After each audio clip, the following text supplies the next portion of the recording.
सहयोगी और वरिष्ठ पत्रकार, राजनीतिक विश्लेषक भी हमारे साथ में जुड़े हुए हैं। इनसे भी जुड़कर, इनसे चर्चा करके हम ये समझने की कोशिश करेंगे कि आज क्या कुछ और कैसे हालात बन रहे हैं, कैसे समीकरण बन रहे हैं। बीजेपी ने अपनी सत्ता वापसी के लिए या फिर दोबारा सत्ता पर काबिज होने के लिए क्या घोषणाएं की थी, क्या दावे किए थे, क्या वादे किए थे, इन सभी को लेकर चर्चा, विचार विमर्श यहां पर किया जाएगा। और साथ ही साथ में अगर कांग्रेस की बात करें तो इंडिया गठबंधन एक बहुत बड़ा गठबंधन किया था इसी सत्ता पर वापसी आने के लिए, इस सत्ता पर काबिज होने के लिए। अब इस गठबंधन का कितना व्यापक असर देखने को मिलेगा, ये सब कुछ आज हम आपको बताएंगे और साथ ही सबसे तेज, सबसे सटीक नतीजे आप तक सबसे पहले पहुंचाएंगे। चलिए एक एक करके हम लगातार अलग अलग अपने अतिथियों के पास पहुंचते हैं और उनसे चर्चा करते हैं कि क्या कुछ और कैसी स्थिति यहां पर बन रही है। अमित चंद्रकर जी हमारे साथ में राजनीतिक विश्लेषक के तौर पर यहां पर जुड़े हुए हैं।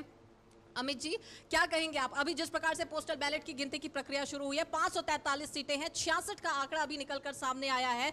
बीजेपी 25 सीटों पर दिख रही है, कांग्रेस 45 सीटों पर दिख रही है। पहली प्रतिक्रिया।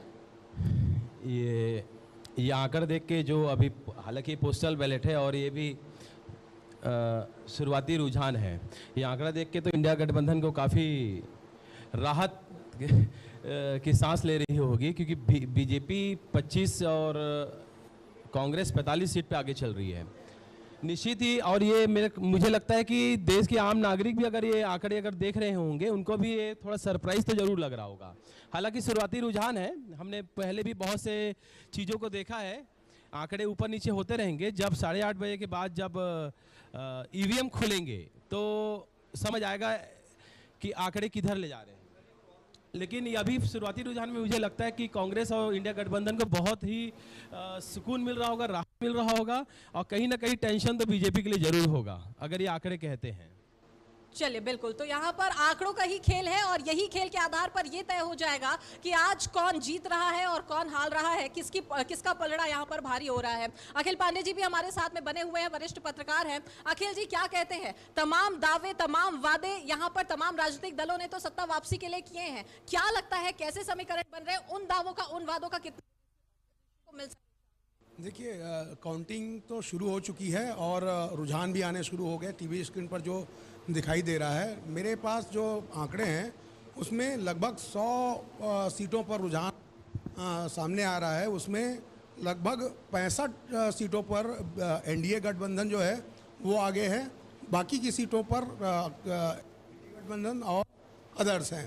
तो अभी ये जो आंकड़े हैं काफ़ी बदलेंगे और आने वाले कुछ समय में, अभी क्योंकि पोस्टल बैलेट की जो गिनती होगी, इसमें मेरे को पास जो खबर आई है उसमें सबसे बड़ी खबर ये है कि उत्तर प्रदेश में जो कैराना सीट है, जो काफ़ी महत्वपूर्ण मानी जाती है, ये जो है यहाँ के जो प्रदीप चौधरी है, बीजेपी के प्रत्याशी हैं, वो पोस्टल बैलेट में अभी लीडिंग है, तो वो लीड कर रहे हैं। ये काफ़ी महत्वपूर्ण है। कहीं ना कहीं जो उत्तर प्रदेश का जो रुझान है वो उससे पता चलता है, क्योंकि ये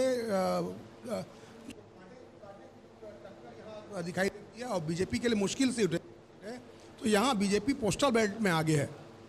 चलिए बिल्कुल, तो पोस्टल बैलेट की गिनती की प्रक्रिया अभी आप हो चुकी है और ऐसे में इसी पोस्टल बैलेट की गिनती की प्रक्रिया के आधार पर कौन कहां पर कितनी सीटों से आगे चल रहा है, ये राज्यवार भी हम लगातार आपको अपनी टीवी स्क्रीन पर दिखा रहे हैं, जहां पर आप लगातार अपडेटेड रहेंगे कि किस राज्य में कहां पर कौन बढ़त बनाए हुए है, कौन आगे चल रहा है, कौन पीछे चल रहा है, और इसके साथ ही साथ पूरे ओवरऑल 543 सीटों में कहां पर किसकी सरकार बन रही है, कौन आगे चल रहा है, कौन पीछे चल रहा है, ये भी हम आपको बता रहे हैं। चलिए, रवि ग्वालानी जी भी हमारे साथ में मौजूद है, कांग्रेस प्रवक्ता हैं।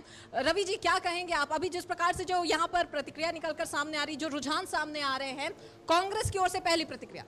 देखिए, कांग्रेस शुरू से कहती आई है कि ये वाला चुनाव बदलाव का चुनाव है, जनता हमारे पक्ष में वोट डालेगी, और उसका सबसे बड़ा कारण ये रहा है कि भारतीय जनता पार्टी संविधान बदलना चाह रही है। भारतीय जनता पार्टी ने जो वादे किए थे कि लोगों को रोजगार देंगे, रोजगार नहीं मिला, रसोई गैस महंगी हो गई, जीएसटी से सारे व्यापारी प्रताड़ित हैं, जनता बढ़ चढ़ करके आकर के वोट दिए। और आप देखिए, शुरुआती रुझान जो आते हैं वो अधिकारी वर्ग का आता है अधिकतर, कि अधिकारी वर्ग क्या सोच रहा है। ये साफ बता रहे हैं रुझान कि अधिकारी वर्ग जो पूरे की पूरी पॉलिसीज को इंप्लीमेंट करते हैं सरकार की, उनको लग रहा है कि बदलाव लाना चाहिए। इसी तरीके ये परिणाम आ रहे हैं। जो शुरुआत में 2 दिन पहले, 3 दिन पहले पोल्स आए थे, एग्जिट पोल्स, उसमें देखिए रुझान एकदम अलग थे।